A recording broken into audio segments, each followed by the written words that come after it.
Hello, I'm Dr. Scott Wadier. And I'm Tommy Welling, and you're listening to the Fasting for Life podcast. This podcast is about using fasting as a tool to regain your health, achieve ultimate wellness, and live the life you truly deserve. Each episode is a short conversation on a single topic with immediate actionable steps. We cover everything from fat loss and health and wellness to the science of lifestyle design. We started Fasting for Life because of how fasting has transformed our lives, and we hope to share the tools that we have learned along the way.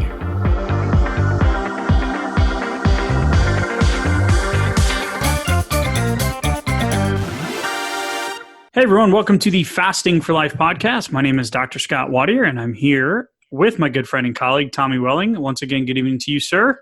Hey, Scott, how are you? As always, man, this is awesome. I'm enjoying the heck out of it. It's so much fun. I cannot wait to record tonight's episode. Like, I always want to say all of these things when we start, and I usually give you the same, canned response. So yeah. I'm going to mix it up on you tonight. Wow, yeah, I feel mixed up, but it's always sincere. I can always see your face, and it's never canned, even if it sounds the same, right? Right. It's like stone cold, stone face. Yeah, and yeah. It's cool because we get to see each other while we do it, which makes it so much easier. So, welcome to, I don't know what episode this is. We've been doing so much content creation. It's been so fun. And tonight we are going to talk about a couple of kind of threads that we've been seeing in the conversations and the challenge that we're doing in the 28-day live experience, and just some things that we think are important for anybody at any experience level with fasting. And now that we're 20 something episodes in and we've been doing this for 6 months, it's like, okay, so have we repeated ourselves? We have an episode topic list, right? Like, we weren't this organized in the beginning. So it's like, did we talk about this? I think we may have. Okay, did we do this research article? Okay, great. Luckily, there's hundreds of them out there, so we probably won't ever run out of those. But really trying to make this more, not even more, just continually be actionable and conversational, because the action steps is the number one thing that we hear that people like the most. And as in people, we mean you guys listening. Yeah, and so that's why we took that and really expanded upon it. But, as we're kind of going through the experience right now, we're seeing these things pop up. So we know they're on more people's mind. People are posting in the group, and then people are coming back. Well, oh, yeah, I had the same question. And they're kind of giving some more details, giving their insight into these specific situations. So we thought, why not pull from there? Because it must be on more people's minds as well. Yeah, and there's only so many. If you Google fasting, right? Dr. Google it, as I like to say, if you get on there, there's so many variations of fasting because people have taken it and kind of turned it into their own, strategy or application, right? And that's what we've done with the Fasting for Life, method and the Fasting for Life experience is, the things that we, one of your, and thankful for you too, Tommy, because you look at the numbers and you're like, okay, what are the things that we keep seeing over and over again? Like, where are we? What needs to be addressed? What things do we need to, in our own lives, first of all, but second of all, with our clients. And then third, like, how do we get this information out to everybody? There's consistent themes of, sticking points or hurdles or stumbling blocks or mindset shifts or, and it's been cool to see over the last 6 months how it's kind of evolved from, let me tell you what intermittent fasting is all about to, okay, let me tell you what you need to do and not to do, right? For the most successful outcome. And again, we don't know everything. We're still on this journey with y'all, but these are the things that we've been seeing tonight that are really making an impact. Yeah, we've learned a lot. You guys share a lot with us, and we've been paying attention. So, trying to give some really good, helpful, actionable advice, like you said, for stumbling points that we see. Different tricks, different ways to kind of, push yourself to the next level or to open up your mind so that you can take that next step that you've been kind of hesitating with. And that's what we've been able to do a lot within the challenge or in the experience rather. Yeah. And really the whole first week so far has just been mindset. And that's really what we plan, mindset and the mindset and motivation behind it. Because that's really what sets you up for success. So some of the things that we're hearing, we'll go over now, is we're going to talk about what breaks a fast. So what constitutes breaking a fast, right? We get a lot of questions about drinks and gums and protein powders and coffee Mm-hmm. creamers and all that stuff. So what technically breaks a fast and kind of our perspective on it. And there's different, sides to every story, but we'll give you what works for us and what's been working for the people we've been helping. And then we're going to talk about a little dark secret of everybody that I didn't realize Uh-oh. was as dark as it was. You're looking at me like, okay, here we go.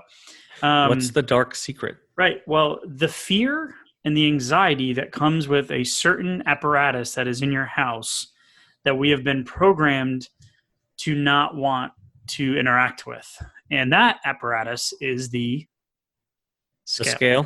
Mm-hmm. Oh, wow. Yep, you were about to say it. I could see it. So, Wow. yeah, and it's more common than I realized, and I don't know. It Yeah, is that why we put it in the like a dirty, like dark corner, like in the bathroom, because we're afraid of it. We don't want to see it. Yeah, it's always covered by a dirty towel. Right. It's like the treadmill that becomes the drying rack, right? Yeah. Right. Saw a treadmill on the side of my street on trash pickup day today. I was like, "Ooh, treadmill!" I'm like, no. What are you doing? What are you doing? Get out of here! So Yeah, it still works perfectly fine. They just didn't need it. They didn't want it anymore. Exactly. And then we're also going to talk about the mindset shift in fasting. Sometimes fasting can be seen as omission and restriction, where really what we want is not to have fasting as a punishment for what you have done in the days or weeks prior, or what you're going to do in anticipation of a life event. But the plan really sets you up for success with having control and simplicity of, okay, this is where I'm at, this is where I'm going, and this is how I'm going to get there. And fasting is that tool. So we don't want, the old calorie in, calorie out, move more, eat less, failed diet plans and programs to continue to take that thought process into fasting. Fasting is simple and it's not a punishment. It's actually, almost like a reward for knowing where you're going and how you're going to get there. So I'm going to let you land the plane on that one because the way I just tried to articulate it, I don't think worked. So yeah, maybe. Yeah, well, I mean, in the calories in, calories out, we get to where if we fall off or we get off track at some point, then okay, well maybe I'll just spend a little longer in the gym. Maybe I'll hit that treadmill, but before it hits the trash, I'll hit it a little bit more. Go on there for another 30 minutes or so and kind of make up for something that I did earlier. But that's not really a productive mindset. But when we take the plan and we put life at the center of it, we can really start to anticipate what our schedule is going to look like. Okay, I want to do a 48 or a 72-hour fast this week, but I know I have some things coming up. Okay, well, are those busy times when you may be away from the family? That may be the easiest time to actually do those longer fasts, things like that. So being strategic rather than like you said, some sort of punishment or like a penance or something like that. Yeah, and let's just dive right into this because this, I think, is the most interesting one that we're going to talk about tonight. The scale is going to be a little tongue-in-cheek. I have a funny story about it, but with this one, yeah, fasting is not a punishment. It's not reparations for something you've done, right? Like, there's no shame involved. It's really the plan, like you said, that allows you the strategy to still live your life, right, every single day. Yeah. Without having to feel that restriction or that omission. So when in the beginning, in the first couple of weeks, if you guys are new to fasting, and I keep having to remind myself at this time that not everybody is, I'm, 14 months in at this point. Well, no, I did intermittent for about 6 months. So probably, about 12 to 14 months in. You've been doing it 1.5 years plus, right? Yeah. There's people out there that have dabbled with it for quite some time, but depending on where you're starting in the beginning, it's going to feel somewhat punishment-like if you're like really hungry. Or for instance, my day tomorrow where I have a clinic day and I don't do many clinic days anymore. So they're very few and far between. And it's one of my more emotionally stressful days because I'm interacting with patients and helping and dealing with chronic issues, and this is not fasting related. So, Yeah. right. And I enjoy, and I know these people, I've known them for a long time, and it's an enjoyable day, but at the end of the day, it is emotionally draining from an empathetic standpoint. Yeah. And typically Wednesday is the day where, and we just talked about this after you gave me my plan for this 28-day experience. Just so happens that you made my fast go from tonight, which was my short window of dinner, all through tomorrow into Thursday night. And Wednesday is my hardest day to not just say, you know what, I'll get lunch today and then I'll start a fast after. Right. So Yeah. it's the framing of it. Go ahead. There was some strategy behind that as well. So, being aware of what comes up in your schedule, and knowing that if you're fasting during that time, then that's going to make for a much better rest of the week, I think. And maybe you're going to have a couple more additional struggles tomorrow, but I think that's really going to end up being a much smoother, more enjoyable week overall. And we wanted to get it started with a longer fast quickly, to kind of jumpstart that, clear out some glycogen, and really just kind of get the ball rolling. So that was the logic behind it in the plan. And it makes sense too, because I've been kind of maintaining my 40-pound plus weight loss, right? Just kind of hanging out.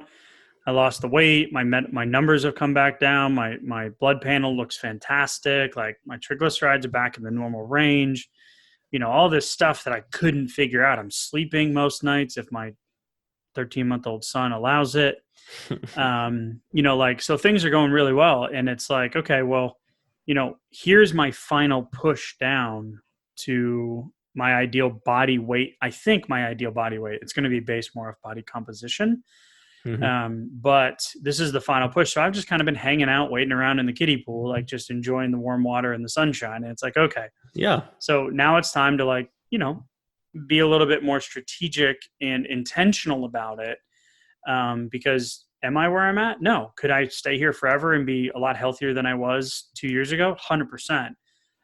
But that's not good enough. So, so time to make another push. Yeah, exactly. So, that's what I mean. I'm loving the accountability. So when we look at fasting, we just want to make sure that we're framing it not as a punishment for what you've done or what you're going to do, but you're either fasting or you're not, right? You're on board or you're not. It's really simple, and it's a great tool to create that fat loss and create the new habits of breaking away from the necessity of feeling like we need to eat and have snacks and all this other stuff that we've been programmed or told by great grandma, right? That's been handed down to grandma, that's been handed down to mom, that's been handed down to you, that breakfast is the most important meal of the day, right? Or that you need to have protein within 60 minutes of working out, or all these other myths that exist. So, just to end it on my standpoint is like, fasting is a positive thing because it gives you back control. Yeah, it is. It also gives you back time, some money, a lot of resources that, we talk about. If you're new to fasting or you haven't done a longer fast, like plan some projects behind it. Plan for that time. You have a little bit of a time vacuum, but you can put that energy to really, really good use. I mean, you're listening to one creation of the time that we found whenever we started fasting and figured out what we needed to do. With that, we created Fasting for Life. Yeah, out of that time. And that's the personalization that we want too. So let's talk about what breaks a fast. This is a question we've gotten multiple different variations of. Well, can I use my collagen creamer? Can I have this, electrolyte E-Boost drink called eBoost? And what about Mio, right? Which is that little squirt bottle thing of flavoring that you can put into water. And I laughed when I got that question because my dad is someone who's like, I just can't drink water. I'm like, okay, well, that's kind of a strong take on it. But since you're 70+% water, you should probably drink some more water. I just can't stand it. Okay, well, I mean, it doesn't really taste like anything. So what's your problem? Well, it's just hard. Okay, really? Drinking water is hard? No. Okay. Fighting in a war is hard. Yeah. Huh? Go ahead. I said, let me pause you for a second because I hear a lot of people say that, and I think what if allow me to translate for him, I'd prefer to drink other things. I'm really used to drinking things that are more entertaining, fun, Enjoyable. tasty, right? Yeah. Yeah. Not plain, like nothing, Okay. right? Cool. I'll be the bad cop right now. So anyway, if you're thinking this and you're like, yeah, I need something that's more enjoyable or fun, right? Life of the party. Things, just a couple of tips for you. So anything really that has calories in it technically breaks a fast. Now we're really looking at, what the insulin response is going to be. So things like artificial sweeteners in the Mios, um, you know, uh, any type of the artificial sweetener. There is a debate on, kind of how they are delivered, if there's maltodextrin added in, if it's a liquid form, if it's an extract. There's a lot of variables here. So one of the things that we talk about when it comes to calories is, if you, like, for instance, if you put creamer in your coffee, or you use a collagen, like 9 grams of protein, 35 calorie, like, mocha packet, right? That's your creamer in your coffee. If that's Hmm. something you've already been doing, or you're taking the electrolyte packet, like, you don't have to stop, because it's kind of like you're taking your multivitamin and it's part of your routine. So that's, I think the analogy you used was a paper cut. And what was the analogy there? Yeah, worrying about your paper cut during a house fire. Right. So what technically breaks a fast is different than what really breaks a fast for compliance and, like, ease of making this a lifestyle. Yeah, let me be bad cop for a minute here, because like Ooh. what helped me get into a lot of the fasting windows, maintaining good fasting windows, and getting a lot of early momentum and seeing a lot of progress that I hadn't seen in the past was switching over to black coffee, being really strict about that stuff. That was really helpful for me, even though I was used to drinking creamer in my coffee and things like that. If you find yourself miserable from it, just work on weaning yourself off of those things. The whole point of fasting and regaining the control um, of your health and your body and your life, it has to do with coming away from things that you may not necessarily need, like to eat 3 times or 6 times a day. So, maybe a water additive is just another thing that long term you just don't need. So maybe reframe it like that and start working towards getting rid of that stuff that you really don't need, even if it's not all at once. And that's a good point. So I was being a little wishy-washy there. So I appreciate you holding me accountable. It's, no, just cut it out. You don't need it, right? Like, it's okay. It's fine. If you're not moving forward, if you're not growing, right, you're stale, you're dying, you're Yeah. moving backward, like that whole adage. So, like, yeah, these are things that we've been comfortable with, but that's also, what gets us in these situations to begin with. So I Hmm. like your perspective there. Is, toughen up a little bit. It's okay. Use It's it, okay. but It's going to be okay. work towards being a little bit more strict with it. I prefer just black coffee, cold brew, black coffee, and water at this point. I do like my soda water, though. I like a bubbly water Hmm. that's flavored with just natural flavors. So SodaStream has some cool SodaStream. If you're listening, give us a sponsorship shout out. That'd be cool. Yeah. I Yeah. don't That'd be even know if cool. that's how this works. Just throwing it out there. I just figured if I said their name, I should probably, like, mention that I have one and I love it, and it was a Christmas gift and it's fantastic.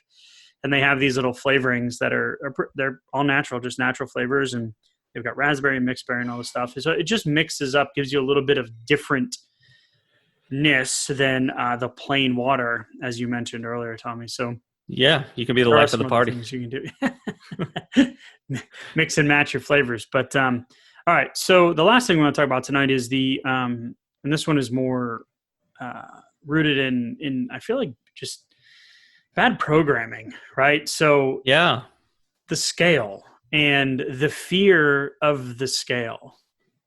Yeah, it's interesting when we started seeing this question come up. It came up during challenge earlier in the year, and it came up again during the experience, because you measure you measure what's important to you. It's good to have measurements. It's good to know where you're starting from. Accountability. There's really no more no easier, more direct way to do that than just hopping on the scale in the morning, and then tracking your progress. I think the problem comes from years of calories in, calories out, ineffective yo-yo dieting, and then just kind of fearing that it's not going to move or it's going to go backwards, or if you have a little momentum going, that it's going to stop at some point in the near future. So just and just the day-to-day punishment if it goes up, and you've been trying, or you made a mistake, or whatever, we kind of punish ourselves based on the scale, and that can be really learned helplessness. It can be demoralizing. So I think that's why this comes up. What do you think?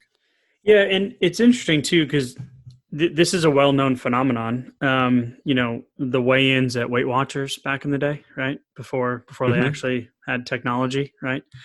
The scales at the grocery stores that you put the quarter in and you can weigh yourself. Have you ever seen that? Publix in Florida, right? Yeah.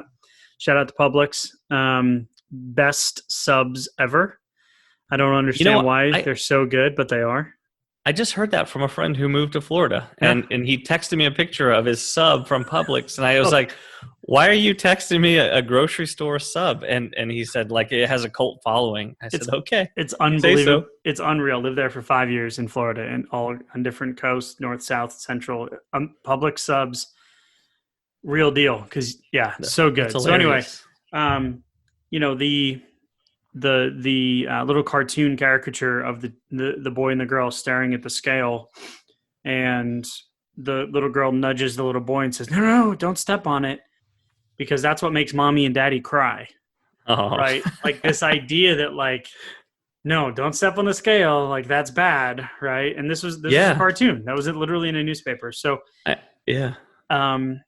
it's just interesting because there's a lot of programs out there, and a lot of coaches and nutrition coaches and life coaches and things. And the scale for me is a tool, and it actually empowers me, where before it would be, I would work so hard day after day after day after day, and I would do everything right for 3 or 4 days, and the scale would go up, and I'd like go crazy trying to figure out why. And then I would do everything wrong and the scale would go down. And I'd be like, what in the bloody heck just happened? Right. So it's a crapshoot. Like there's so many, and that's why the calorie in, calorie out model is not as simple as it is touted to be. So the idea is, and somebody mentioned this in the experience, is to average the week, which is great. But it's also that you value, like you mentioned, you value what you measure. So anyone that's listening, how much money is in your bank account within a few dollars, I'd assume. When you get paid. What you've got in savings because you're saving for the next thing, like the Peloton or the Christmas gifts or the vacation, right? Like you value what you measure. So if you don't measure somehow, then you honestly don't value it and you're not ready to make that transformation. So scale is a tool, and that's all it is. So take it for what it's worth. And if you're not seeing the changes, then it's time to reflect a little bit and be like, okay, first of all, why am I doing this? And secondly, what am I actually doing to get results and get from point A to point B? Because if you're in the desert somewhere and you don't know where you are, you really can't figure out where the heck you're going to end up because you have no bearings, right? So use the scale as a tool and just try to kind of compartmentalize it as this is just something that is going to get me to the end result. Yeah, I think that it's kind of like going into a relationship and you just came out of a bad one. Okay, right? Here we go. You just came out of a bad relationship, right? You got some baggage, and then something comes up, and you're worried about your new boyfriend, girlfriend, because you got burned in the last relationship. So think the calories in, calories out. If you've been down that road a lot and you lost control over the scale, you couldn't get it to move based on your inputs, you may have developed some fear or some anxiety around it. So just know that once you've figured out that fasting is effective and you're going to be using it as a tool to get to your goals, you don't have to worry so much. And eventually that anxiety does come down. It comes down with exposure and some control. You'll feel it over time. So once you do a month of OMADs, 1 meal a day is right for you guys. 1 meal a day is just you eat like dinner every day, and then you don't eat the rest of the day, right, until dinner the next day. Like once you do like 30 of those, you kind of realize what the scale is going to do, because you're like, oh yeah, it's going to go up a little, but then the next day it's going to drop, and then you learn like that short-term glycogen storage and the water retention that ends up dissipating. So you kind of get like a feel for it, The rhythm. really, rhythm, and it takes away that anxiety with it. But that's a real thing. So try to frame it a little bit differently. And that's one of the things we talk about is really in the beginning of if you're starting fasting is that mindset. So got a little nervous there, Tommy, with the relationship advice, but good job landing the plane there. I was like holding my breath. I'm like, where is he? Okay, perfect. That was was good. I didn't know that was coming. I saw your face. So I'm okay. I'm glad you approve of the message. No, it was great. I couldn't have, I don't think I could have navigated those waters so well. So, if we're going to wrap up tonight's episode with a couple of action steps, if you're new to fasting, I'm going to recommend that you go download our Fast Start Guide at www.thefastingforlife.com. Click the button. It'll put in your email, and then you will have the guide sent to you, and you can download it. And that also comes with a free mini masterclass. So it's 6 videos that accompany each of the 6 steps in the Fast Start Guide. If you've been fasting for a while, you've done some intermittent fasting, well, guess what? OMAD, if you want results, 1 meal a day, this is what this thing teaches you to do because it gets you the win faster. So it gets you in a better rhythm and more confident quickly to be able to get those results that you've been looking for. If you've been burned by the previous relationship of the calorie in, calorie out model, this is going to get you there and get you those wins quickly. So if you haven't done that, go download. If you're new to the podcast, go download the Fast Start Guide. And Tommy, if they have a little bit more experience with fasting, what do you think is a good thing that we can say, okay, this is what you need to do if they've kind of dabbled in or out or kind of dipped the toe, the hot tub experience kind of thing? What do you think they can do to try to create, more of that consistency? Yeah. I mean, if you've dabbled, I'd say go back to the Fast Start Guide. It's a great way to build some momentum, build some good habits. One day at a time. It's very simple. It's effective. You can put it in place as early as tomorrow and just repeat it for a while until it becomes habitual and you'll see the scale move. And then, no matter where you are in your fasting journey, I'd encourage you, take a look at that relationship with the scale because it can only get better. So see, if you have anxiety with it, see why that is and remind yourself that you just need some wins and having faith in how effective the solution is that you have now, that you're going to have control over it. You don't have to worry. And also examine your relationship with any, water additives and other things like that. So if you have anything that you may not need, just take a look and, work towards weaning yourself off of that stuff because you may be happier overall in the long term, knowing that you don't need it. That's great. That's awesome. So building the habits there too. So download the Fast Start Guide, thefastingforlife.com. Start off fresh. This will get you there quicker if you're new to it. If you're more experienced, like Tommy said, it's going to reframe some of those bad habits, get you back on track. So we appreciate all of you for listening. We'd also appreciate if you go to wherever you download and listen to the podcast, drop us a 5-star review, refer a friend, and we just really appreciate the following and the questions and the conversation that we've been having. So, Tommy, thank you so much, sir. Thank you. Have a good night. Have a good one. Bye. So, you've heard today's episode, and you may be wondering, where do I start? Head on over to thefastingforlife.com and sign up for our newsletter, where you'll receive fasting tips and strategies to maximize results and fit fasting into your day-to-day life. While you're there, download your free Fast Start Guide to get started today. Don't forget to subscribe on iTunes, Spotify, or wherever you get your podcasts. Make sure to leave us a 5-star review, and we'll be back next week with another episode of Fasting for Life.